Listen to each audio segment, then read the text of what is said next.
William, cette question de la journée mondiale de la sécurité au travail qui pointe des enjeux importants, 840 000 décès à l'échelle mondiale sur un an.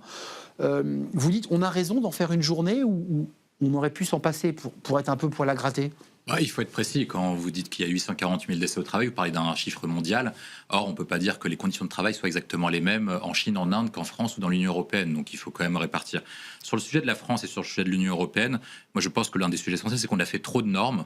Et donc, en fait, on a beaucoup trop protégé pour aboutir à un résultat qui est complètement inverse. Et comme le disait Bossuet, en fait, Dieu se rit des hommes qui déplorent les effets dont ils chérissent les causes. C'est qu'en fait, on a tellement normé qu'en fait, les entreprises ont dû procéder à des méthodes de recrutement qui étaient complètement différentes. Dire plutôt que d'avoir des recrutements qui étaient directs, on externalise. On externalise. Et forcément, quand vous externalisez, la responsabilité ne revient plus à l'entreprise, mais à la sous-traitance.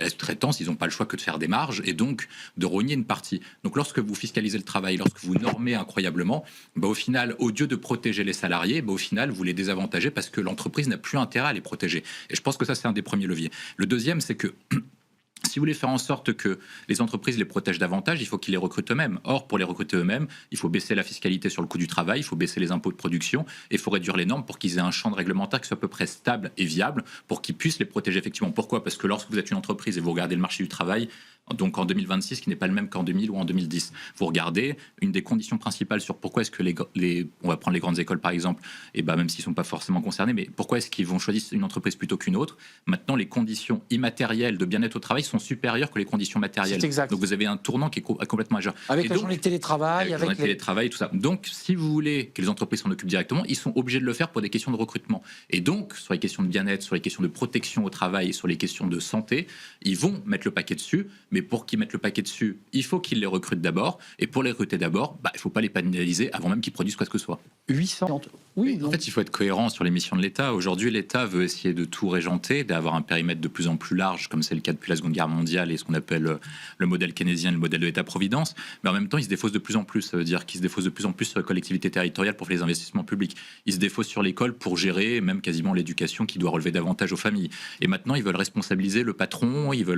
Maintenant, on veut faire du réarmement démographique, donc on va régenter le corps des femmes aussi. Donc en fait, on veut tout faire. Mais au final, on n'a pas de moyens et on dépense tout n'importe comment. Moi, je pense que le sujet, c'est de clarifier quelques missions et d'essayer de comprendre les grandes perspectives.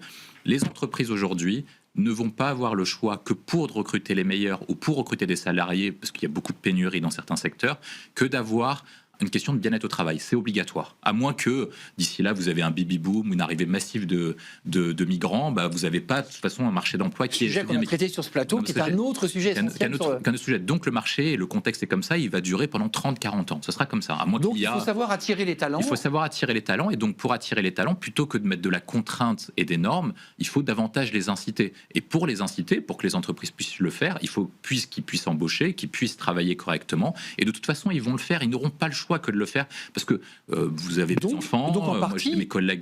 Quand ce jeune collaborateur, ce talent, comme vous l'appelez, est rentré dans l'entreprise, il faut aussi lui proposer quoi? Des outils, de la prévention, de la formation. En fait, qu'est-ce qu'on lui propose? Moi, je pense que c'est pas. Je pense que dans un monde actuel qui est quand même, vous avez des progrès technologiques de plus en plus importants, il faut pas les diriger. Il faut qu'ils puissent apprendre par eux-mêmes comment faire. Ça veut dire que vous avez beaucoup de problèmes. Je vais appeler ça catégorie directe et catégorie indirecte en catégorie de travail.